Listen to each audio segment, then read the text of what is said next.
Welcome to One Book, One Coffee. You're here today with a book that delves deep into the intricacies of the mind, a choice that sets you apart. While others might be lost in endless scrolls or caught up in the latest show binge, you're choosing to invest in understanding the human psyche. That says a lot about your curiosity and the value you place on growth and learning. Today, we're diving into The Psychopathology of Everyday Life by Sigmund Freud, a book that has profoundly influenced the way we perceive the seemingly mundane aspects of our daily lives.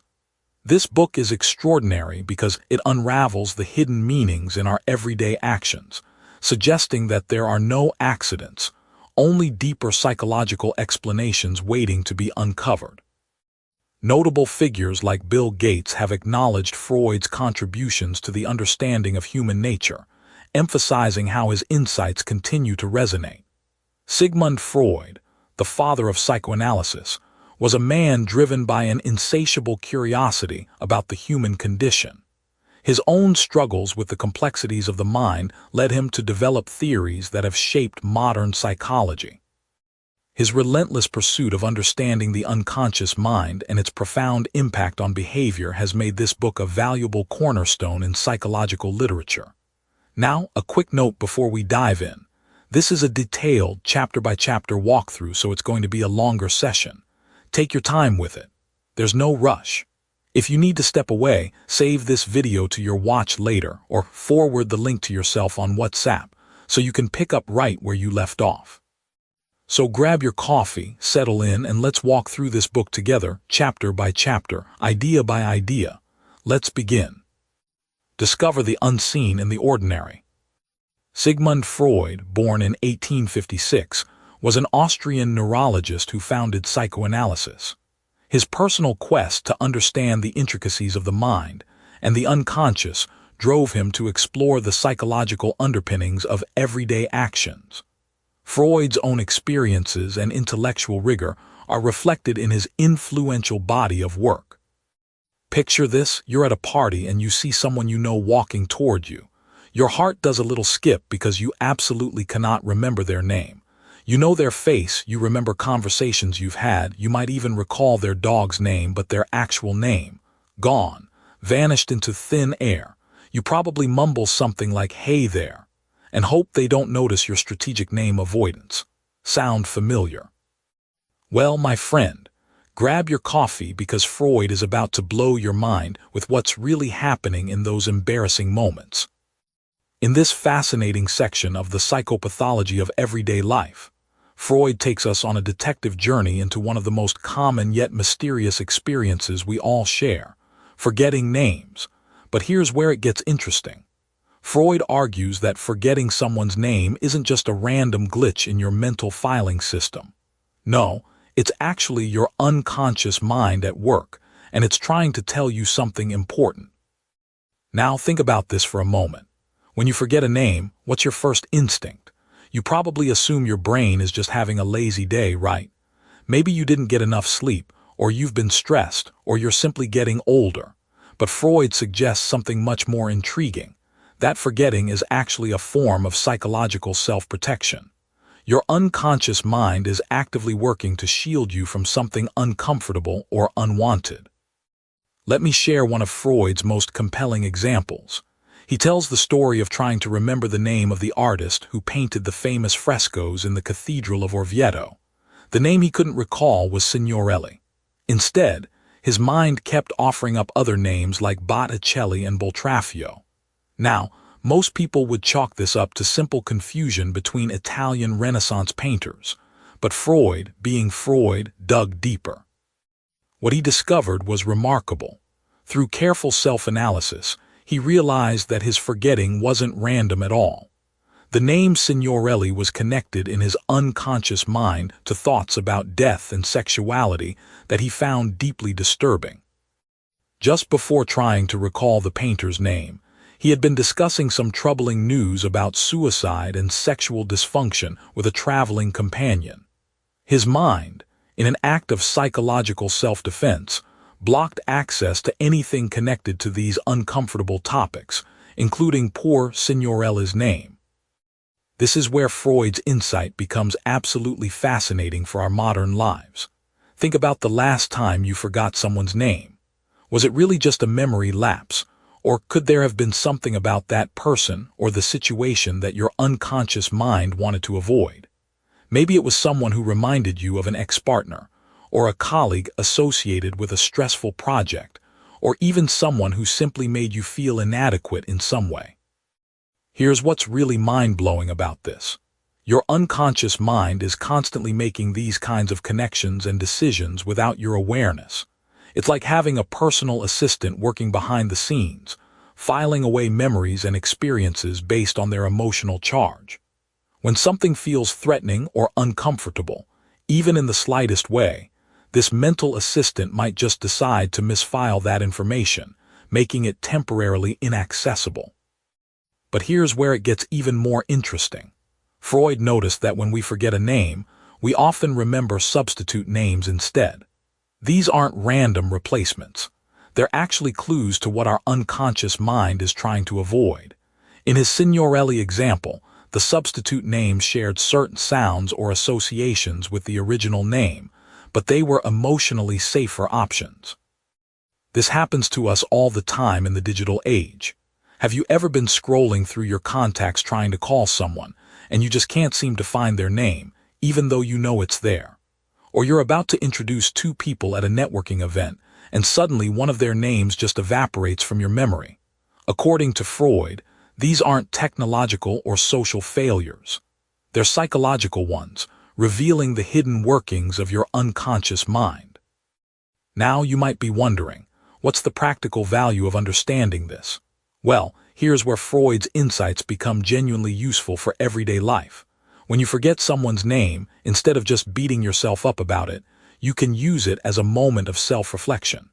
Ask yourself, what might my unconscious mind be trying to protect me from? Is there something about this person or situation that makes me uncomfortable? What emotions or memories might be lurking beneath the surface? This kind of psychological detective work can actually improve your relationships and self-awareness. Maybe you keep forgetting your new boss's name because you're anxious about your job security. Perhaps you can't remember the name of your friend's new partner because you're jealous or concerned about how the relationship might change your friendship. These forgotten names become windows into your inner emotional landscape. The beauty of Freud's approach is that it transforms everyday frustrations into opportunities for growth. Instead of seeing memory lapses as signs of aging or stress, you can view them as your psyche's way of communicating with you. It's like your unconscious mind is sending you little text messages, and forgotten names are part of that mysterious language. What's particularly relevant for our hyperconnected world is how this dynamic plays out in our digital relationships. We might easily remember the social media handles of people we find attractive or interesting, while completely blanking on the names of people who trigger our insecurities or anxieties. Our unconscious mind doesn't distinguish between face-to-face interactions and digital ones when it comes to emotional self-protection. As we move forward in our exploration of Freud's insights, remember that these forgotten names are just the beginning. They're the gateway to understanding how our unconscious mind influences every aspect of our daily lives, from the words we choose to the mistakes we make. So the next time you find yourself in that awkward name-forgetting situation, take a moment to appreciate the complex psychological drama playing out beneath the surface. Your unconscious mind is working overtime, and it has stories to tell. Picture this. You're at a dinner party, and someone mentions a beautiful French phrase that perfectly captures what you're feeling.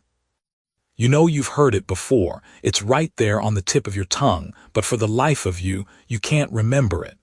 Meanwhile, you can effortlessly recall the lyrics to a song you heard once 5 years ago. What's going on here? Why does our mind seem to play favorites with what it chooses to remember and forget? This brings us to one of Freud's most fascinating explorations in everyday psychology, the mystery of why we forget foreign words. Now, you might think this is simply about language learning or memory capacity, But Freud reveals something much more intriguing happening beneath the surface of our consciousness. Think about your own experience with foreign languages for a moment. Maybe you studied Spanish in high school or picked up some Italian phrases during a vacation. Have you ever noticed that certain words seem to vanish from your memory while others stick like glue? Freud discovered that this isn't random at all. There's a psychological logic at work that tells us volumes about how our unconscious mind operates. Let me share one of Freud's most compelling examples. He tells the story of forgetting the Latin word aliquis, meaning someone or anyone, while trying to quote a famous line from Virgil's Aeneid. Now, this wasn't just any casual forgetting. Freud was well-educated, familiar with Latin, and had quoted this passage many times before. Yet suddenly, this one word completely escaped him. Instead of dismissing it as a simple memory lapse, he decided to investigate what was really happening. What Freud discovered through his analysis was remarkable. The forgotten word aliquis was connected through a complex web of associations to deeply personal anxieties and concerns that he didn't want to consciously acknowledge. The forgetting wasn't accidental. It was his mind's way of avoiding uncomfortable thoughts that the word might trigger. It's as if his unconscious mind said, "We're not going there today," and simply deleted the word from his immediate access. This reveals something profound about how our minds work. When we forget foreign words, we're often witnessing our psychological defense mechanisms in action. The unfamiliar territory of a foreign language becomes a perfect playground for our unconscious mind to hide things from us. Think about it. When you're already working harder to access memories in a different language, it becomes much easier for your mind to conveniently lose words that might lead to unwanted thoughts or feelings. Here's where it gets really interesting for us today. In our globalized world, we're constantly switching between languages, dealing with international colleagues, consuming media in different languages, and navigating multicultural environments. Have you ever noticed that you might forget certain words in one language when you're stressed, tired, or dealing with particular emotional situations? This isn't just about linguistic interference. It's your unconscious mind at work. Consider the modern phenomenon of being multilingual in the digital age. You might text in English, think in your native language, and dream in yet another language you learned as a child. Freud's insights help us understand why certain words might disappear from our vocabulary during emotionally charged conversations, or why we might suddenly find ourselves unable to express something in a particular language when the topic hits too close to home. The beautiful thing about Freud's approach is that he treats these moments of forgetting as windows into our inner world rather than mere failures of memory. When you can't remember that German word you learned last week, or when that perfect Italian expression escapes you just when you need it most, your unconscious mind might be protecting you from something, or revealing a conflict you haven't fully acknowledged. Let's think about this in practical terms. Imagine you're learning a new language for work, and you consistently forget words related to criticism or confrontation in that language, while easily remembering words about collaboration and harmony. This pattern might reveal your unconscious anxiety about workplace conflicts or your desire to maintain pleasant relationships, even at the cost of honest communication. Or consider someone who forgets romantic expressions in their partner's native language, but remembers practical, everyday words perfectly. This selective forgetting might indicate unconscious resistance to emotional vulnerability or fear of deeper intimacy. The foreign language becomes a mirror, reflecting back our hidden psychological landscape. Freud's genius lies in showing us that our minds are constantly making these subtle editorial decisions about what we remember and forget. Foreign words, being somewhat removed from our core linguistic identity, become particularly susceptible to these unconscious influences.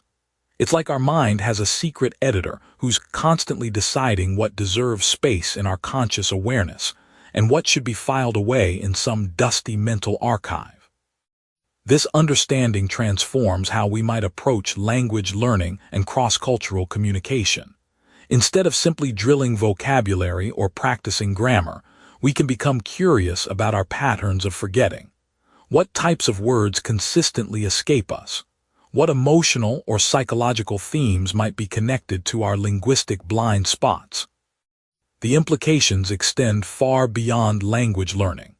In our increasingly connected world, where we're constantly navigating different cultural contexts and communication styles, understanding the psychology of forgetting foreign words helps us recognize how our unconscious mind shapes our intercultural experiences. As we wrap up this exploration of linguistic forgetfulness, remember that Freud isn't asking us to become suspicious of every forgotten word or to overanalyze every linguistic slip. Instead, he's inviting us to approach these everyday moments with curiosity and insight. The next time you find yourself grasping for a foreign word that seems to have vanished, take a moment to wonder what your unconscious mind might be trying to tell you. In the space between languages, in those moments of forgetting, we often find the most revealing glimpses into our hidden psychological world.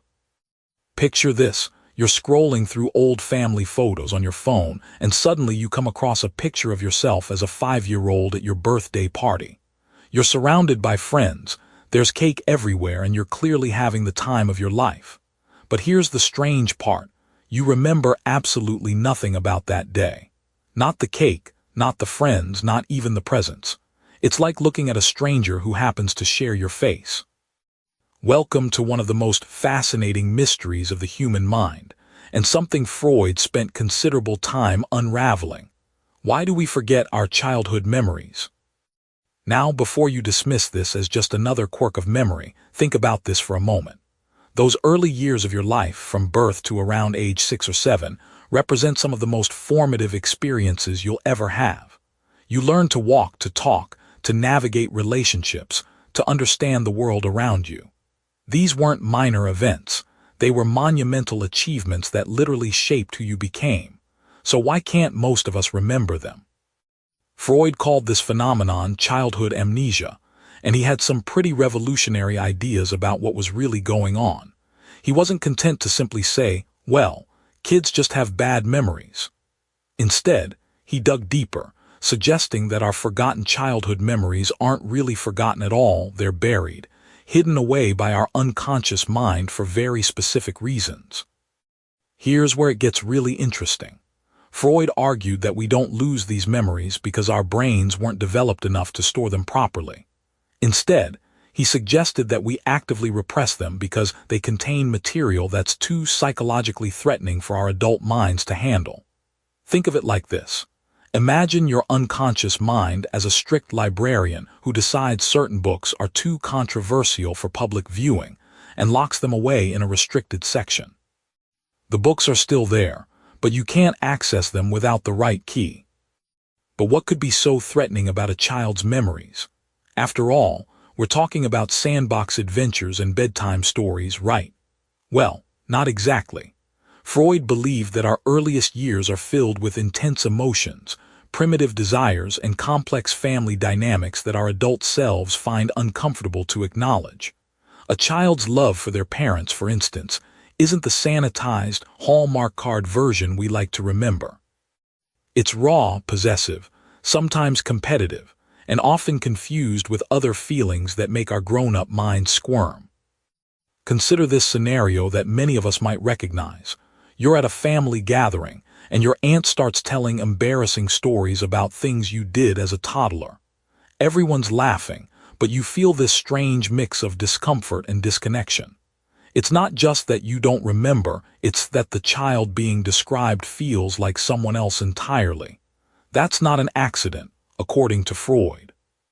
Your mind has carefully constructed a barrier between your adult self and that uninhibited little person who once existed. Now, think about this in the context of our modern world. We live in an age where everything is documented.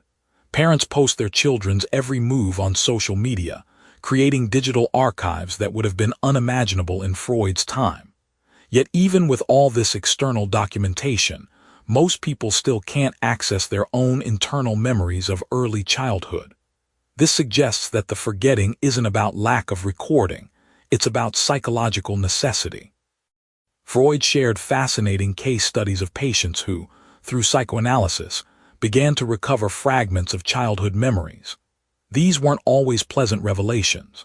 Sometimes they uncovered feelings of jealousy towards siblings, inappropriate attachments to parents, or traumatic events that had been completely erased from conscious memory. But here's the crucial insight. These recovered memories often provided the key to understanding present-day psychological struggles. Let me give you a modern parallel that might resonate. Have you ever noticed how certain smells, sounds, or situations can trigger intense emotional reactions that seem completely out of proportion to the present moment? Maybe the sound of a particular song makes you inexplicably sad, or a certain perfume fills you with anxiety. Freud would argue that these reactions are echoes of forgotten childhood experiences, emotional memories that persist even when the factual details have been buried. The implications of this go far beyond academic psychology. Think about how this applies to parenting in our current world. We're constantly worried about giving our children the perfect childhood, documenting every milestone, creating elaborate birthday parties and educational experiences. But Freud's insights suggest that much of what we consider crucial will be forgotten anyway, not because it wasn't important, but precisely because it was so important that the unconscious mind needs to process it in its own way. This doesn't mean our early experiences don't matter. Quite the opposite. Freud believed that these forgotten memories continue to influence our adult behavior, relationships, and emotional patterns in profound ways. They're like underground rivers that shape the landscape above, invisible but incredibly powerful. What's particularly striking is how this relates to our modern understanding of trauma and memory. We now know that the brain processes traumatic experiences differently, sometimes creating gaps in memory as a protective mechanism. Freud was exploring similar territory over a century ago, suggesting that even normal childhood experiences might need to be forgotten because they're too intense for our developing psyches to integrate fully. So the next time you find yourself looking at old photos or hearing family stories about your early years, remember that your inability to access those memories isn't a failure of your brain. It might be one of its most sophisticated achievements. Your unconscious mind has been working as a careful curator, deciding what stays accessible and what gets archived in the deeper vaults of memory, all in service of helping you function as a psychologically stable adult. As we move forward in our exploration of the psychopathology of everyday life, keep this insight about childhood amnesia in mind. It sets the stage for understanding how our unconscious mind operates, not as a passive storage system, but as an active, intelligent force that shapes our conscious experience in ways we're only beginning to understand. Picture this. You're at a dinner party and you mean to compliment your host by saying, "This meal is delicious," but instead what comes out is, "This meal is suspicious." The room goes quiet, everyone stares, and you frantically try to backtrack. We've all been there, haven't we? Those mortifying moments when our tongue seems to have a mind of its own. But what if I told you that, according to Freud, your tongue isn't betraying you at all, it's actually telling the truth? Welcome back to another exploration with One Book, One Coffee, where we're diving deep into Freud's fascinating examination of slips of the tongue. Grab your favorite mug because we're about to discover why these seemingly innocent verbal fumbles might be the most honest thing you say all day. Freud had this revolutionary idea that there are no accidents when it comes to speech. Every slip, every stumble, every wrong word that tumbles out of our mouth is like a tiny rebellion staged by our unconscious mind. Think of your conscious mind as a very proper, well-dressed diplomat who always says the right thing at cocktail parties. Meanwhile, your unconscious is like that friend who's had one too many drinks and starts telling everyone exactly what they really think. The slip of the tongue is that moment when your diplomatic conscious mind loses control, and your tipsy unconscious friend grabs the microphone. Now think about this for a moment. How many times have you caught yourself saying something and immediately thought, where did that come from? Freud would say it came from the deepest, most honest part of you, the part that your conscious mind works overtime to keep under wraps. He called these verbal slips parapraxes, but let's just call them what they are: your unconscious mind's way of staging a coup. Consider one of Freud's most famous examples. A man was giving a speech and meant to say he was inclined to support a particular cause, but instead said he was disinclined. The audience was confused, but Freud saw something else entirely. This wasn't a simple mistake. It was the speaker's true feelings breaking through his polite facade. His unconscious mind was essentially saying, "Hold up there, buddy.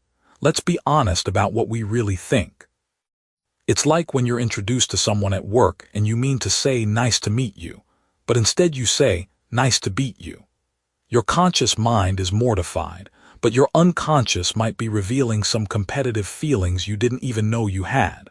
Or when you're trying to be supportive to a friend going through a breakup and you mean to say, "I'm sure you'll find someone better," but it comes out as, "I'm sure you'll find someone bitter."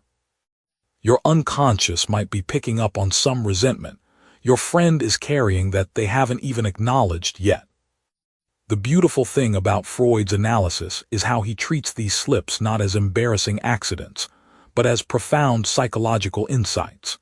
He's essentially saying that your unconscious mind is a truth-telling machine that occasionally manages to override your conscious mind's careful editing. It's like having an internal whistleblower who sometimes gets past security and leaks classified information. Think about modern technology for a moment. We have autocorrect on our phones that's supposed to fix our typing mistakes, but how often does it create even more revealing errors? You text your boss, "I'll be there in a sec," instead of "I'll be there in a sec." And suddenly you're wondering if your unconscious has some feelings about your workplace you haven't examined. Freud would have had a field day with autocorrect. Imagine all those unconscious desires getting accidentally sent in text messages. But here's where it gets really interesting. Freud noticed that these slips often happen when we're trying hardest to say the right thing. It's as if the more pressure we put on ourselves to be proper and appropriate, the more likely our unconscious is to stage a rebellion. Have you ever noticed that you're most likely to call your new partner by your ex's name when you're trying extra hard to be romantic? Or that you're most likely to say something inappropriate when you're in the most formal, buttoned-up situation? This happens because our unconscious mind doesn't care about social conventions or politeness. It's driven by our deepest desires, fears, and conflicts. When we're putting enormous energy into maintaining our social mask, sometimes the pressure becomes too much, and our real feelings slip through the cracks like water finding its way through a dam. Consider the person who keeps accidentally calling their demanding boss mom or dad. On the surface, it's embarrassing, but Freud would see this as the unconscious mind recognizing a pattern. Perhaps this boss triggers the same feelings of authority, judgment, or need for approval that the person experienced with their parents. The slip isn't random, it's revelatory. What makes this particularly relevant today is how much of our communication happens under pressure. We're constantly managing our image on social media, in video calls, in text messages. We're always on, always performing some version of ourselves. In this context, slips of the tongue become even more significant because they're rare moments when our authentic selves break through the performance. The practical wisdom here is profound. Instead of being mortified by our verbal slips, Freud suggests we should be curious about them. What is your unconscious mind trying to tell you? What truth is fighting to get out? These moments of verbal rebellion might be your psyche's way of pointing you towards something important you've been ignoring. So the next time you catch yourself saying something you didn't mean to say, don't just laugh it off or apologize frantically. Pause for a moment and ask yourself, what if this wasn't a mistake at all? What if this was the most honest thing I've said all day? Your unconscious mind might just be trying to tell you something worth hearing. As we move forward in our exploration of Freud's insights into everyday psychology, Keep listening to those moments when your tongue seems to have its own agenda.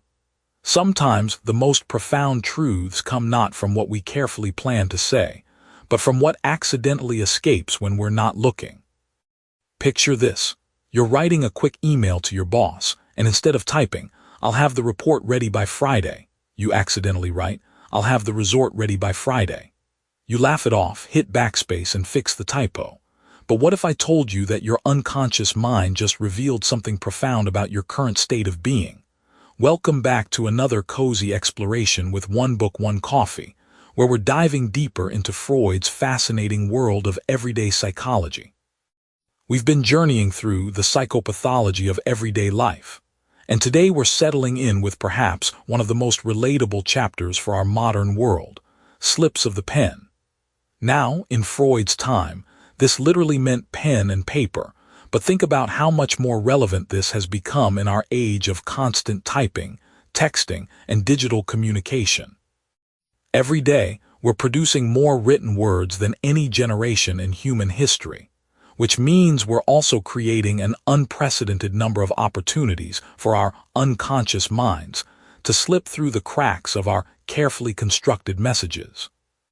Freud begins this exploration with a simple but profound observation. When we make written errors, we're not just dealing with mechanical failures of our hands or eyes. These slips, he argues, are windows into our deeper psychological states, revealing wishes, fears, and thoughts that we might not even realize we're harboring. It's as if our unconscious mind is a mischievous editor, constantly trying to rewrite our conscious intentions to reflect what's really going on beneath the surface. Consider one of Freud's own examples, where a woman writing a letter of condolence accidentally wrote, "I wish you a happy new year," instead of expressing sympathy for a death. On the surface, this seems like a terrible, embarrassing mistake, but Freud suggests we look deeper.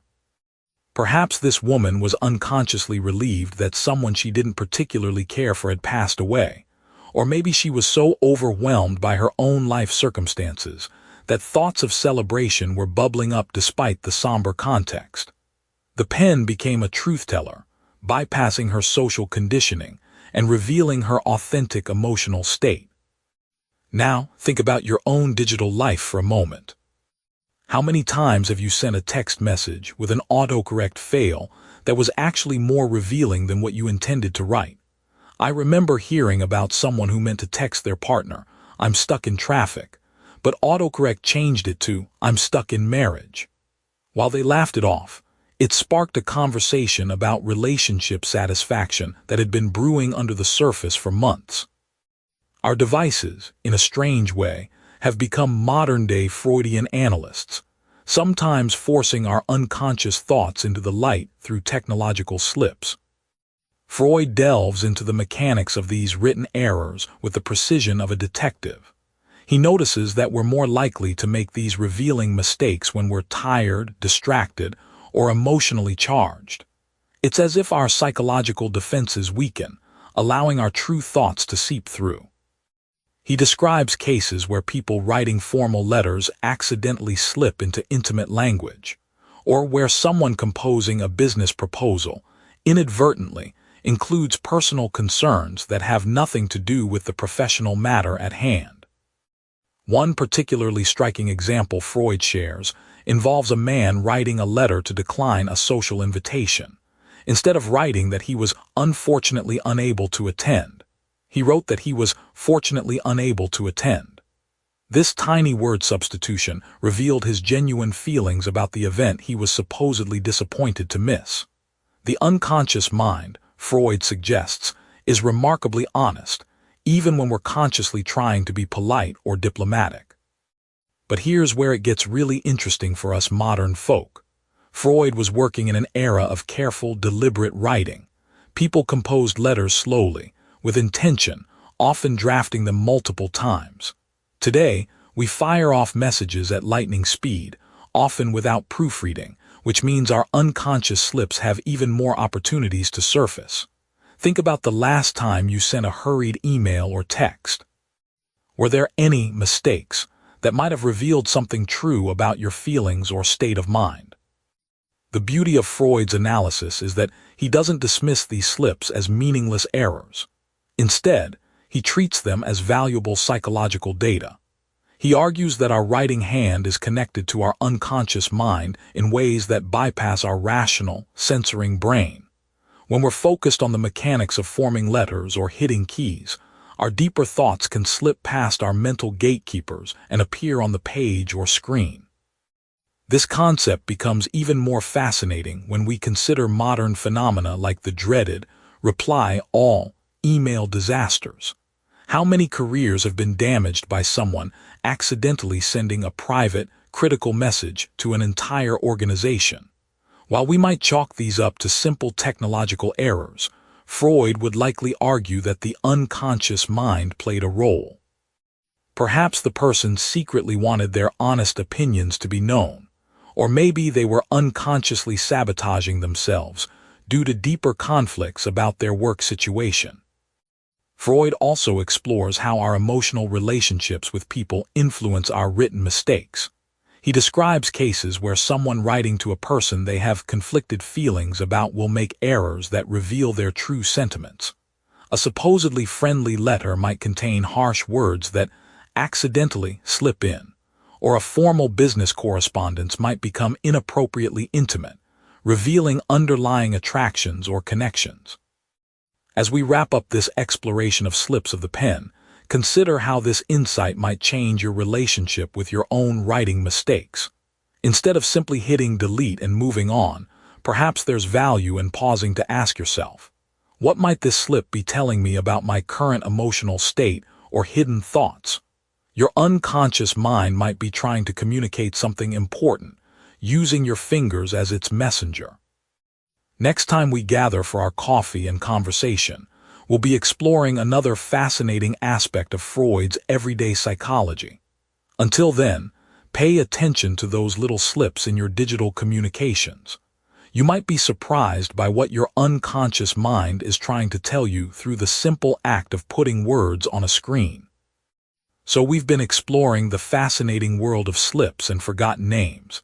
And now Freud takes us even deeper into the rabbit hole of our unconscious minds.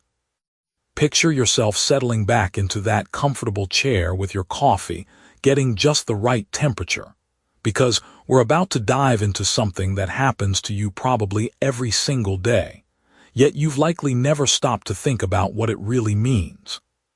Have you ever been reading a book, completely absorbed in the story, only to realize you've been reading the same paragraph 3 times and still have no idea what it says? Or maybe you've walked into a room and immediately forgotten why you came there, standing there like you've just been transported by some cosmic force with no memory of your mission. Freud would lean forward in his chair and tell you that these aren't just random mental hiccups or signs that you need more caffeine. They're actually windows into the complex workings of your unconscious mind. When we talk about misreadings, we're not just talking about accidentally reading cat instead of car because the font was small. Freud discovered something much more intriguing. He noticed that when people misread things, they often substitute words that reveal their true preoccupations, their hidden desires, or their suppressed anxieties. It's as if our unconscious mind is constantly running a background program, scanning everything we encounter and occasionally hijacking our conscious perception to slip in its own commentary. Think about this for a moment. You're scrolling through your phone and you see a headline about wedding plans, but somehow your brain processes it as wedding problems. Now, on the surface, you might just chalk this up to tired eyes or poor lighting, but Freud would ask you to dig deeper. Are you perhaps anxious about your own relationship? Maybe there's some part of you that associates weddings not with joy and celebration, but with stress and complications. Your unconscious mind, ever the honest broker, momentarily overrides what's actually written to show you what you're really thinking about. Freud shares a particularly compelling example of a man who consistently misread the word Versuchung, which means temptation in German, as Versuchung, which isn't even a real word. But when you break down what the man was creating, it becomes clear that his unconscious was trying to combine Versuch, meaning attempt or experiment, with the idea of temptation. This wasn't random at all. The man was struggling with moral conflicts, torn between his desires and his sense of duty. His misreading revealed the internal battle playing out beneath his conscious awareness. Now, let's talk about those moments when impressions simply vanish from our minds like morning mist. You meet someone at a party, have what seems like a perfectly pleasant conversation, and then the next day you can barely remember they exist. Or you visit a museum, spend hours looking at paintings, and later find that whole sections of your visit have been erased from memory as if they never happened. Freud suggests that this selective forgetting isn't accidental either. Consider how this plays out in our modern world. You're browsing social media, and you see a post from an old friend about their amazing new job. You read it, maybe even like it, but later you have absolutely no recollection of seeing it. Meanwhile, you vividly remember every detail of another post about someone's relationship drama. What's happening here isn't that your memory is faulty in some random way. Your unconscious is making editorial decisions about what deserves space in your mental storage and what needs to be quietly discarded. The fascinating thing is that these forgotten impressions often involve content that creates some kind of internal conflict for us. Maybe seeing your friend's success triggered feelings of envy or inadequacy that you weren't ready to process. Your unconscious, acting like an overprotective parent, simply deleted the memory to spare you the discomfort. It's not that you're a bad person for feeling envious, you're human. But sometimes our minds decide that certain truths are too uncomfortable to hold on to. Freud tells us about patients who would completely forget conversations they'd had with him, especially when those conversations touched on sensitive subjects. One woman consistently forgot discussions about her relationship with her mother, even though these conversations were central to her treatment. It wasn't that she had poor memory in general. She could recall trivial details from years ago with perfect clarity. But anything that threatened to expose the complicated feelings she harbored toward her mother would simply disappear from her conscious recollection. Think about how this manifests in your own relationships. Have you ever had an argument with someone where you both walk away with completely different memories of what was said? Often, each person remembers the parts that support their position, while conveniently forgetting the parts that might require them to acknowledge fault or complexity. It's not that anyone is deliberately lying. It's that our unconscious minds are constantly editing our experiences to maintain our psychological equilibrium. The really striking thing about both misreadings and forgotten impressions is how they reveal the incredible activity happening beneath the surface of our conscious minds. We like to think we're rational creatures, taking in information objectively and storing it faithfully. But Freud shows us that we're actually more like walking interpretation machines, constantly filtering, editing, and reshaping our experiences based on our deepest fears, desires, and conflicts. This has profound implications for how we understand ourselves and others. When someone misremembers something important, or when they seem to have completely different impressions of a shared experience, maybe the question isn't who's right or wrong, but what psychological needs are being served by these different versions of reality. As we move forward in our exploration of the psychopathology of everyday life, keep these insights close. They're tools for understanding not just the quirks of human memory and perception, but the rich, complex inner lives that we all carry with us, often without even realizing it. So far in our journey through Freud's fascinating exploration of the unconscious mind, we've seen how slips of the tongue and forgotten names reveal hidden thoughts bubbling beneath the surface of consciousness.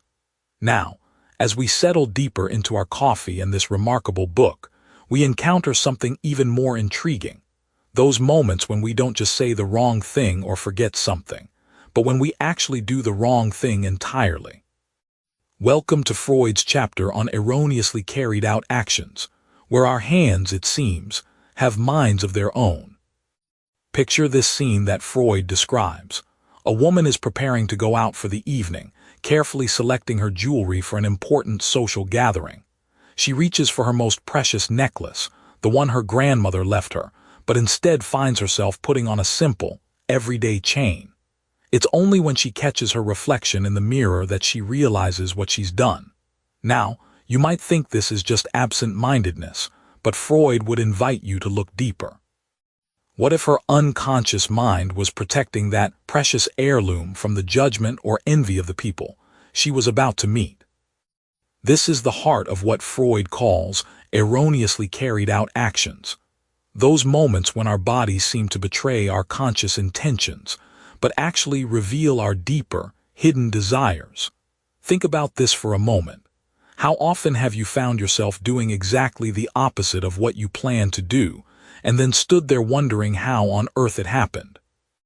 Maybe you meant to send a professional email but found yourself being unusually casual, or you intended to take the direct route home, but somehow ended up driving past your ex's neighborhood. Freud argues that these aren't random mistakes at all. They're purposeful actions carried out by a part of our mind that operates below the threshold of awareness. It's as if we have a secret agent living inside our psyche, sometimes working in direct opposition to our conscious plans.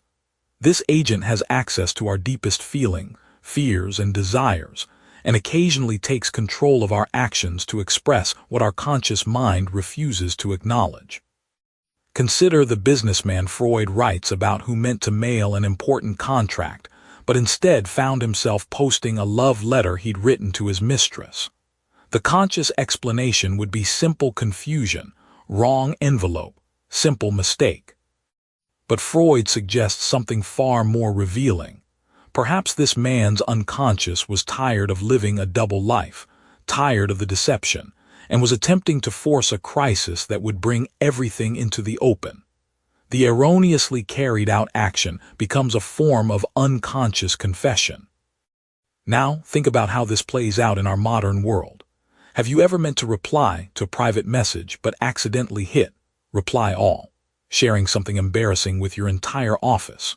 Or intended to send a diplomatic text to your mother-in-law but somehow sent the brutally honest version you drafted for your best friend? We live in an age where technology amplifies these unconscious revelations, where a single misplaced click can expose thoughts we never intended to share. Freud presents us with another compelling example, a man who repeatedly forgets to wind his watch, despite being someone who prides himself on punctuality. Each time the watch stops, he arrives late to appointments he claims are important to him. But when Freud digs deeper, he discovers these are all appointments related to a business venture the man has serious doubts about but can't consciously admit to himself. His unwound watch becomes his unconscious ally, protecting him from commitments his deeper wisdom knows are wrong for him. This reminds me of how we might find ourselves, accidentally, leaving our phone in another room when we're supposed to be working, or somehow forgetting to charge it before a social event we're dreading. Our unconscious mind, it seems, is far more sophisticated than we give it credit for. It's constantly working to protect us, guide us, and sometimes force us to confront truths we're not ready to face consciously. The beauty of Freud's insight here is that he shows us how our mistakes are often more intelligent than our deliberate actions. When a woman repeatedly burns dinner on nights when her husband comes home in a foul mood, is she really just a poor cook? Or is her unconscious expressing anger and frustration in the only way it knows how? When a student consistently forgets to submit assignments for a class he consciously claims to enjoy, might his deeper self be questioning whether this field of study truly aligns with his authentic interests? What's particularly fascinating is how these erroneously carried out actions often solve problems our conscious mind can't figure out how to address. They create accidents that force conversations we've been avoiding, reveal truths we've been hiding, or remove us from situations that aren't serving our deeper well-being. It's as if our unconscious operates as a wise counselor, sometimes taking dramatic action when our conscious mind is too polite, too scared, or too confused to act in our best interests. Freud also notes that these actions often occur during times of internal conflict, when different parts of our psyche are pulling us in opposite directions.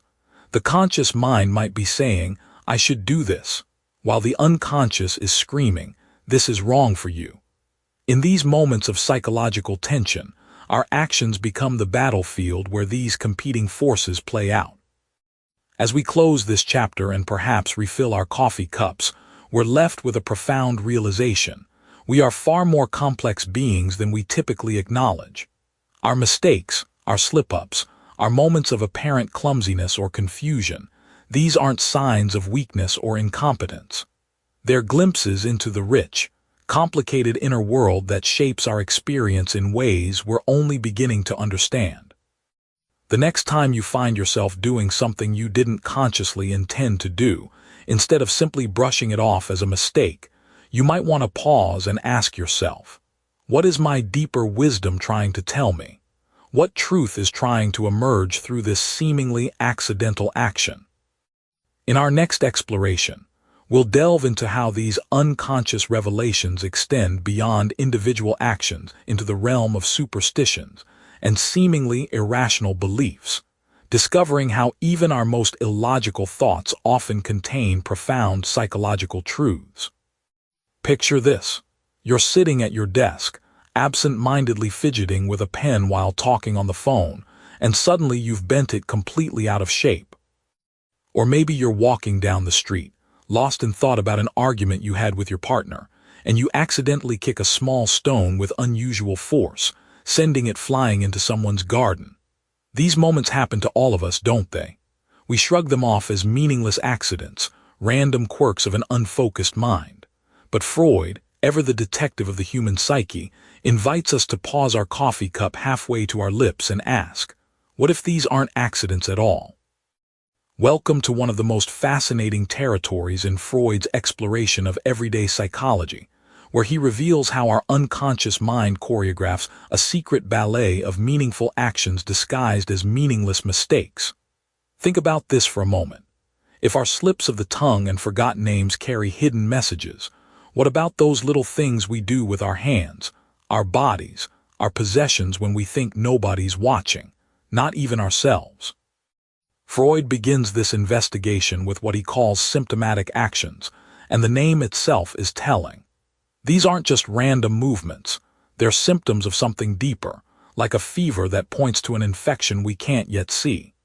He describes watching people in his daily life, and you can almost picture him sitting in a Viennese cafe, observing the subtle theater of human behavior unfolding around him. A man repeatedly clicking his pocket watch open and closed while discussing his financial troubles.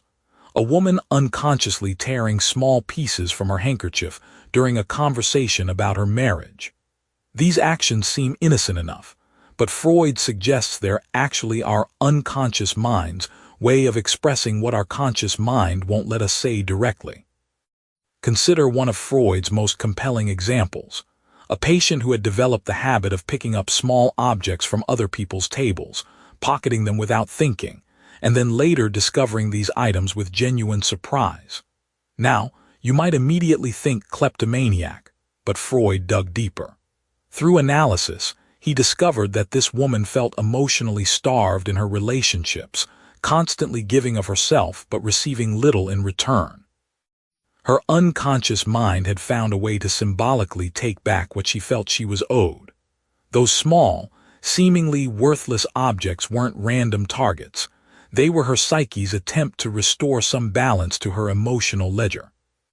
This insight opens up an entire world of interpretation that feels remarkably relevant to our modern lives. How many times have you found yourself compulsively checking your phone during a conversation that's making you uncomfortable? Or discovered you've been doodling angry, jagged lines during a meeting with a boss who frustrates you? These aren't just nervous habits. They're your unconscious mind finding ways to express feelings that your social conditioning tells you to suppress. Freud also explores what he terms chance actions, and here's where things get really interesting. These are the moments when we seem to accidentally break something, lose something important, or hurt ourselves in minor ways. We live in a culture that loves to blame technology or bad luck for these incidents, but Freud asks us to consider a more unsettling possibility. What if we're unconsciously orchestrating these events ourselves? He tells the story of a young man who kept losing his wedding ring. Each time, he'd search frantically, find it, and promise to be more careful. But it kept happening, always at moments when his marriage was going through particularly difficult patches. The ring, that symbol of commitment and connection, kept disappearing precisely when his unconscious mind was questioning whether he wanted to remain bound by those vows. His conscious mind would never admit to such doubts, but his unconscious mind was staging a series of symbolic escapes. This pattern becomes even more fascinating when we consider how it plays out in our digital age. Think about those times when your computer mysteriously crashes just before an important deadline you've been dreading, or when your phone battery dies right when you're supposed to make a difficult phone call. Yes, technology fails, but isn't it curious how often these failures align perfectly with our emotional resistance to certain tasks or conversations? Freud observed that people often unconsciously arrange to injure themselves in small ways, particularly when they're carrying guilt about something. A woman who feels terrible about lying to her husband might find herself cutting her finger while preparing dinner. A man who's been having inappropriate thoughts about a colleague might walk into a door frame and give himself a bruise. These aren't cosmic punishments.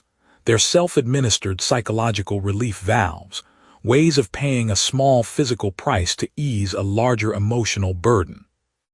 The modern workplace offers countless examples of these dynamics in action. Notice how often people, accidentally, delete important emails they don't want to deal with, or how frequently someone's car breaks down on the morning of a presentation they're dreading. We've all witnessed the colleague who somehow manages to spill coffee on their shirt right before a meeting with the intimidating boss, forcing them to spend time cleaning up instead of facing their anxiety head-on. What makes this exploration so valuable isn't that it turns us all into suspicious analyzers of every small action, but rather that it invites us to develop a more compassionate understanding of human behavior. When we recognize that these seemingly random acts often carry emotional significance, we can respond to ourselves and others with greater wisdom and patience. As we transition from these individual psychological dramas to the broader landscape of human error and intention, we begin to see how the unconscious mind operates like a skilled director, staging elaborate productions where nothing is quite as accidental as it appears. These insights prepare us to explore how this same psychological machinery operates in even more complex ways, revealing the intricate dance between what we think we want and what we unconsciously desire, between the stories we tell ourselves and the truths our actions quietly confess. Picture yourself sitting across from me with a steaming cup of coffee, and I'm about to tell you something that might completely change how you see your everyday mistakes. We've been exploring Freud's fascinating world of slips and forgotten names, but now we're diving into something even more intriguing, the psychology of errors. And trust me, this isn't just about dropping your phone or forgetting where you put your keys.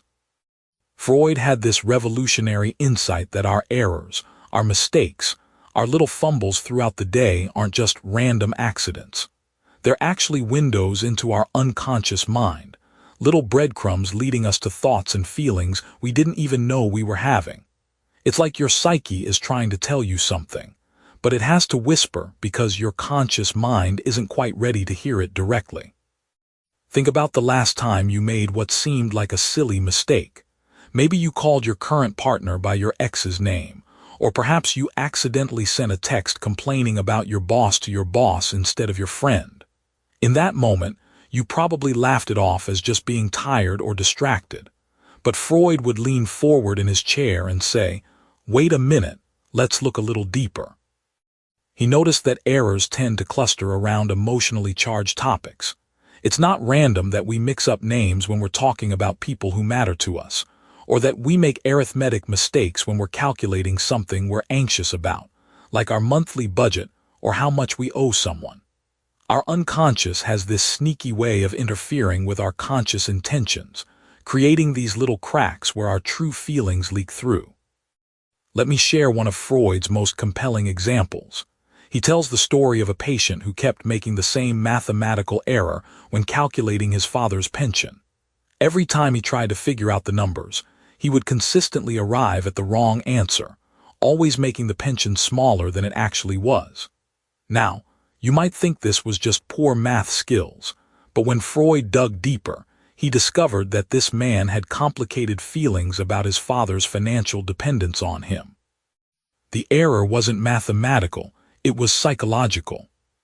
His unconscious was expressing a wish that his father needed less support, a wish he couldn't consciously acknowledge because it made him feel guilty.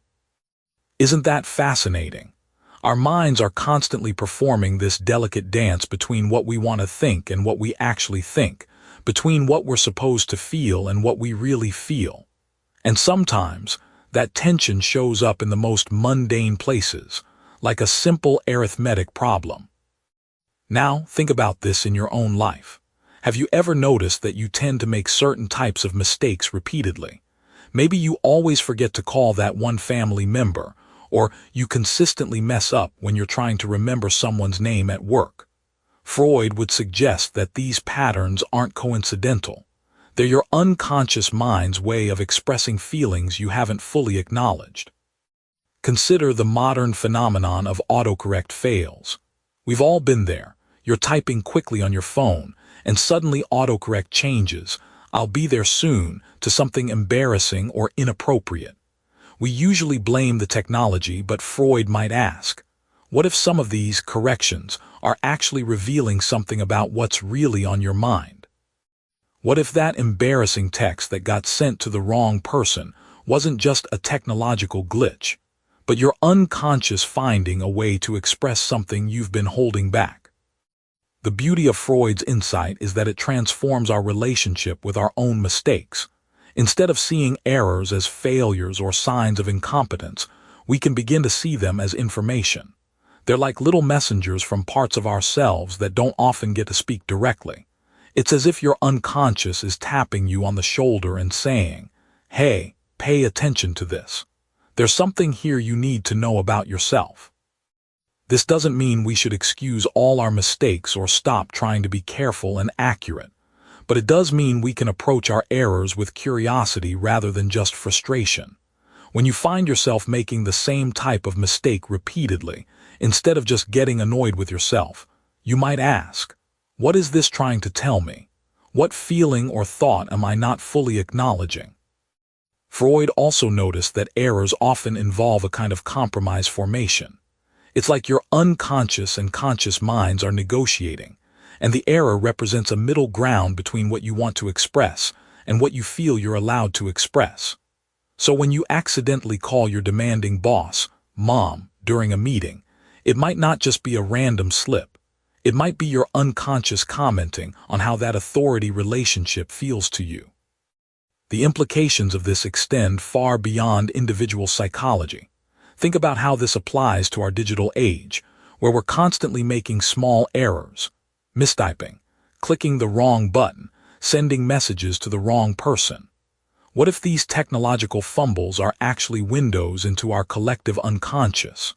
What if the way we interact with our devices reveals something about our deeper relationship with technology, connection, and communication?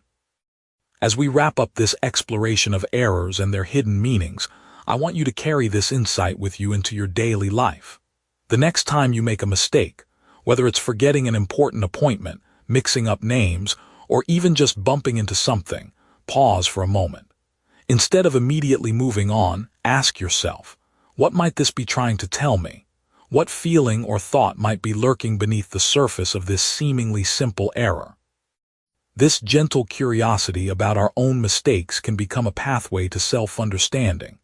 It's like having a conversation with the parts of ourselves that usually operate below the radar of consciousness. And in that conversation, we might discover insights about our relationships, our fears, our desires, and our conflicts that we never knew were there.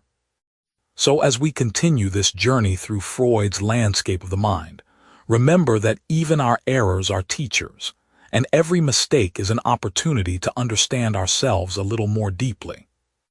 Picture this. You're sitting at your favorite coffee shop, and you accidentally knock over your mug, spilling coffee all over your laptop.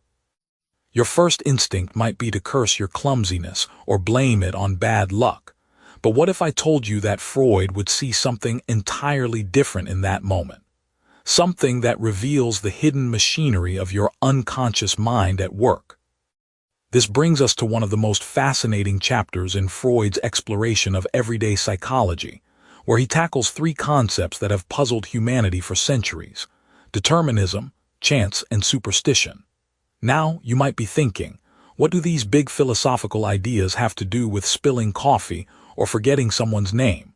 Well, grab your cup and settle in, because Freud is about to turn your understanding of accidents and coincidences completely upside down. Let's start with determinism, because this is where Freud plants his flag and makes a bold declaration that still makes people uncomfortable today. He argues that nothing in our mental life happens by pure chance. Every slip of the tongue, every forgotten appointment, every accidental action has a cause rooted in our unconscious desires and conflicts. Think about that for a moment. Freud is essentially saying that what we call accidents are actually the unconscious mind's way of expressing what we can't or won't say directly. Consider this story Freud shares about a patient who kept accidentally leaving his umbrella at the homes of certain friends. On the surface, this seems like simple forgetfulness, the kind of thing we all do. But through analysis, Freud discovered that the patient only forgot his umbrella at the houses of people he unconsciously wanted to visit again. His forgetfulness wasn't random at all. It was his unconscious mind creating socially acceptable reasons to return to places where he felt welcome and valued. The umbrella became a calling card, left behind by a part of his psyche that craved connection but couldn't admit it openly. Now, this idea challenges something fundamental about how we see ourselves. We like to believe we're in control, that our actions are deliberate, and our mistakes are just that, mistakes. But Freud suggests that our unconscious mind is constantly working behind the scenes, orchestrating these seemingly random events to serve its own purposes. It's like having a secret puppeteer inside your head, pulling strings you didn't even know existed. This brings us to the thorny question of chance. In our modern world, we're constantly calculating probabilities, from weather forecasts to stock market predictions. We've become comfortable with the idea that some things are genuinely random, but Freud argues that when it comes to our psychological lives, chance is largely an illusion. What appears random to our conscious mind often follows a hidden logic that serves our unconscious needs. Here's where it gets really interesting. Freud tells the story of a man who kept bumping into his ex-lover on the street, seemingly by pure coincidence. The rational mind would chalk this up to living in the same neighborhood or having similar routines. But Freud digs deeper and discovers that the man was unconsciously timing his walks and choosing his routes in ways that maximize the chances of these accidental encounters. His unconscious mind was orchestrating these meetings, while his conscious mind maintained the comfortable fiction that they were random. Think about your own life for a moment. How many times have you found yourself in situations that seemed like pure coincidence, but, looking back, served some deeper psychological need? Maybe you randomly chose a restaurant where you knew you might see someone you'd been thinking about, or you accidentally took a route that led you past a place filled with meaningful memories. Freud would argue that these aren't coincidences at all, but evidence of your unconscious mind working to fulfill desires you might not even be aware of having. This leads us naturally to superstition, and here's where Freud's insights become even more provocative. He argues that superstitious beliefs often represent displaced psychological truths. When someone believes that breaking a mirror brings 7 years of bad luck, Freud sees this as the unconscious mind's way of expressing real anxiety and guilt. The superstition becomes a container for feelings that can't be directly acknowledged or processed. Freud shares a fascinating example of a patient who was convinced that his negative thoughts about people would actually harm them. This man would obsessively worry that thinking ill of someone might cause them to have an accident or fall sick. On the surface, this seems like pure magical thinking, but Freud discovered that this superstition was the man's unconscious way of acknowledging the real power of his hostile feelings while simultaneously protecting himself from having to confront them directly. The superstition allowed him to feel both powerful and innocent at the same time. In our supposedly rational modern age, we might think we've moved beyond such primitive thinking. But have we really? Consider how many people avoid walking under ladders, throw salt over their shoulders, or feel uneasy about the number 13. Even more tellingly, think about how we talk about jinxing things by mentioning them out loud, or how we develop personal rituals around important events. These behaviors suggest that deep down, we still believe our thoughts and actions have mysterious powers to influence reality. Freud's genius lies in recognizing that superstitions aren't just quaint holdovers from a less enlightened past. They're windows into the unconscious mind's attempts to make sense of complex emotions and desires. When someone knocks on wood after expressing a hope or fear, they're not just following an old tradition. They're engaging in a psychological ritual that helps them manage anxiety about outcomes they can't control. Practical wisdom here is profound. If we accept Freud's perspective, it means we can start paying attention to our accidents and coincidences as meaningful communications from our unconscious mind. That slip of the tongue that embarrassed you might be revealing a truth you've been avoiding. The person you keep running into might represent something important you need to address. The superstitious ritual you perform might be your psyche's way of processing complex emotions about control and vulnerability. As we wrap up this exploration of determinism, chance, and superstition, we're left with a radically different way of understanding our daily experiences. Freud invites us to become detectives of our own unconscious minds, looking for the hidden patterns and meanings in what seems random and accidental. It's a perspective that can transform how we understand ourselves and others, revealing the rich psychological drama that plays out in even the most ordinary moments of our lives. Picture this. You're rushing to an important meeting, and you accidentally call your boss by your ex's name. Your face burns with embarrassment as you stammer an apology, chalking it up to nerves or lack of sleep. But what if I told you that slip wasn't random at all? What if your unconscious mind was trying to tell you something about how you really feel about authority figures in your life? This is exactly the kind of everyday mystery that Sigmund Freud unraveled in the Psychopathology of Everyday Life, a groundbreaking work that forever changed how we understand our own minds. Now, before you start thinking this is going to be some dry academic lecture about psychology, let me assure you it's quite the opposite. Freud's insights into our daily fumbles, forgotten names, and misplaced keys read more like detective stories than medical textbooks.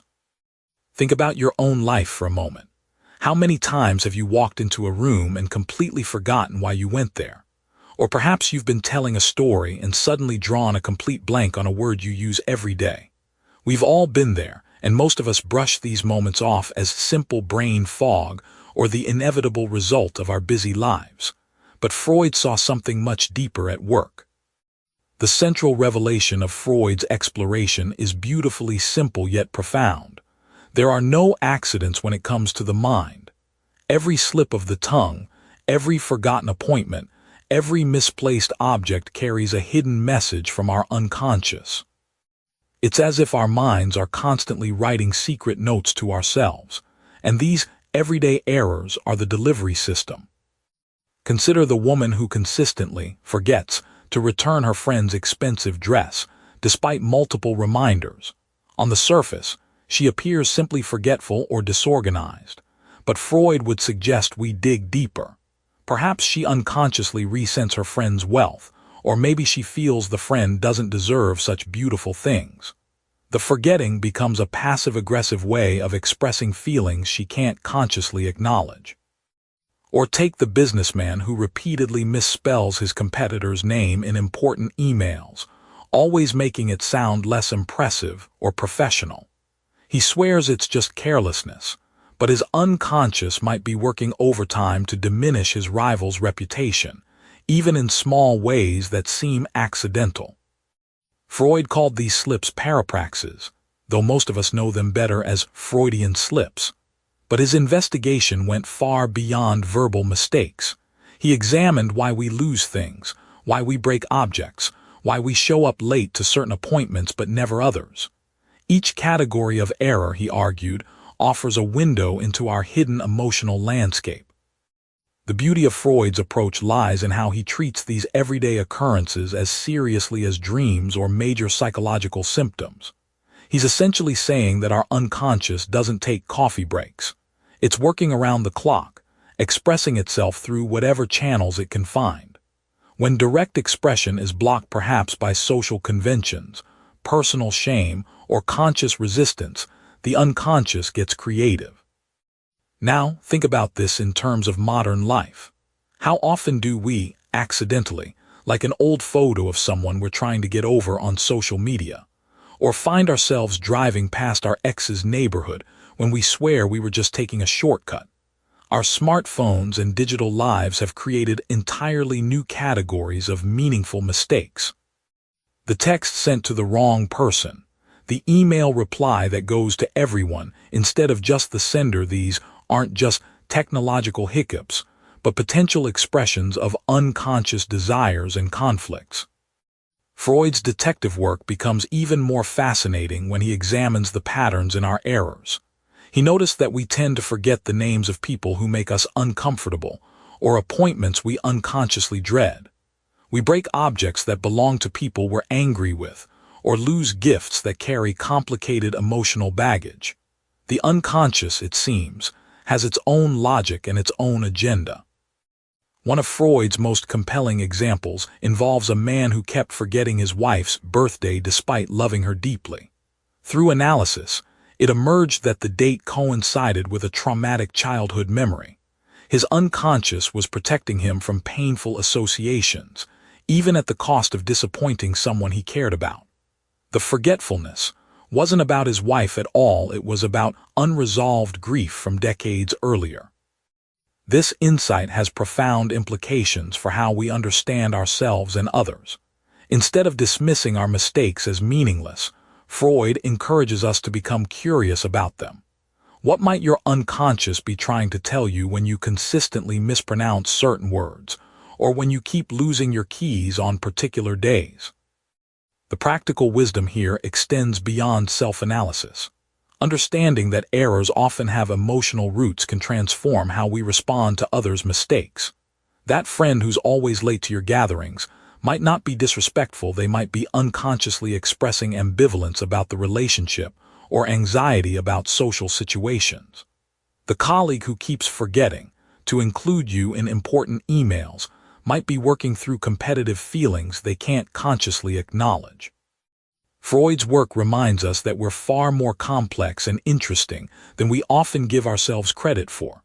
Our minds are constantly processing emotions, memories, and conflicts, much of it below the threshold of awareness. These everyday errors become breadcrumbs leading us back to parts of ourselves we might not even know exist. As we navigate our daily lives, armed with Freud's insights, we can begin to see our mistakes not as failures or random glitches, but as communications from the deeper parts of ourselves. The next time you call someone by the wrong name or forget where you put something important, pause for a moment. Ask yourself what your unconscious might be trying to tell you.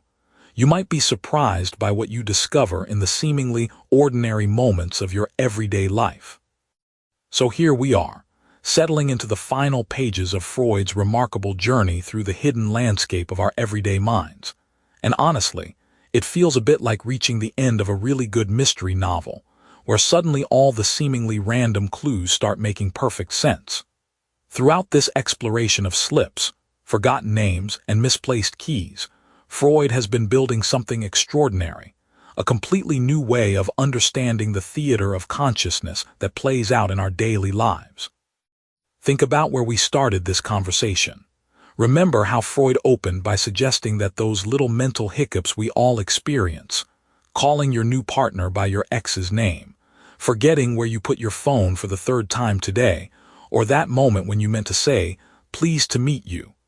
But somehow, "pleased to beat you" tumbled out instead, weren't just random glitches in an otherwise well-functioning mental machine. What seemed like static was actually signal, meaningful communication from parts of ourselves we didn't even know were talking. Now, as we wrap up this intellectual adventure together, it's worth pausing to consider what Freud's insights actually mean for how we navigate our lives. Because here's the thing that makes this book so enduringly powerful. It's not just an academic exercise in understanding the mind. It's a practical guide to becoming a detective in your own psychological life, learning to read the clues your unconscious leaves scattered throughout your day like breadcrumbs in a fairy tale. Consider how revolutionary this perspective was, and frankly, still is. Before Freud, if you forgot someone's name or made an embarrassing slip of the tongue, you'd probably just chalk it up to being tired, distracted, or having a senior moment regardless of your age. But what Freud showed us is that these moments are actually windows, brief, illuminating glimpses into the complex emotional and psychological currents running beneath the surface of our conscious awareness. It's like discovering that what you thought was just the tip of an iceberg floating innocently in calm waters is actually connected to a massive, intricate structure hidden beneath the waves. Let me paint you a picture of how this plays out in modern life. Imagine you're scrolling through your phone contacts, looking for your dentist's number because you need to schedule that cleaning you've been putting off for months. But instead of calling Dr. Martinez, your finger somehow lands on your mother's contact, and before you know it, you're listening to her voice asking why you never call anymore. Now, the old you might have laughed it off as a simple mistake, maybe blamed it on the small text or your clumsy fingers. But the post-Freudian you might pause and wonder, was there something about thinking about dental health, about taking care of yourself, that unconsciously triggered thoughts about the person who used to take care of you? Was your psyche trying to tell you something about connection, about the ways we sometimes avoid the very care we need most? This is the profound gift Freud offers us, the invitation to become curious about our own inner workings rather than dismissive of them. He's essentially saying that every forgotten appointment, every misremembered name, every time you walk into a room and can't remember why you came in there, is potentially a coded message from your unconscious mind, trying to tell you something important about your desires, fears, conflicts, or unresolved feelings. But here's where it gets really interesting, and where Freud's insights prove their lasting relevance. In our hyperconnected, always-on modern world, we're constantly multitasking, constantly divided between what we're supposed to be paying attention to and what's actually capturing our mental energy. How many times have you been in a Zoom meeting, nodding along to quarterly projections, while your mind wandered to that text you need to send, that conversation you had with your partner last night, or that nagging worry about whether you remembered to lock the front door? Freud would say that these mental wanderings aren't signs of poor focus or lack of discipline. They're your psyche's way of prioritizing what actually matters to you, even when your conscious mind is trying to force attention elsewhere. The implications of this understanding ripple out into every aspect of how we relate to ourselves and others. When your friend keeps forgetting to return your calls, when your colleague consistently misspells your name in emails despite multiple corrections, when you find yourself repeatedly losing the business card of that networking contact you met at a conference, Freud invites us to consider that these patterns might be telling us something meaningful about underlying feelings, relationships, or conflicts that haven't quite made it into conscious awareness yet. Now think about this. How might your life change if you started paying attention to these psychological breadcrumbs?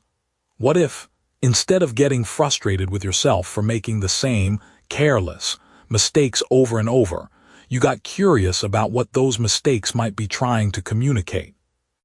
It's like having access to a constant stream of feedback from your unconscious mind, a kind of internal GPS that's always trying to redirect you toward what truly matters, even when your conscious mind thinks it knows better. Of course, Freud would be the first to caution us against taking this interpretive approach too far. Not every slip is pregnant with deep meaning. Not every forgotten name reveals hidden psychological truths. Sometimes a cigar is just a cigar, as he supposedly once said. But the invitation remains to approach our everyday mental life with a sense of curiosity rather than judgment, to consider that our minds might be more interesting, more complex, and more purposeful than we typically give them credit for. As we close this exploration together, perhaps the most practical wisdom Freud offers is simply this: pay attention. Notice patterns. Be gentle with yourself when your mind seems to have its own agenda. And remember that the very slips and stumbles that might embarrass or frustrate you could actually be invitations to understand yourself more deeply, to live with greater awareness of the rich, complex, endlessly fascinating psychological life that's constantly unfolding beneath the surface of your everyday experience. In a world that often demands we move fast and stay focused, Freud reminds us that sometimes the most important insights come from slowing down enough to notice what our minds are really trying to tell us.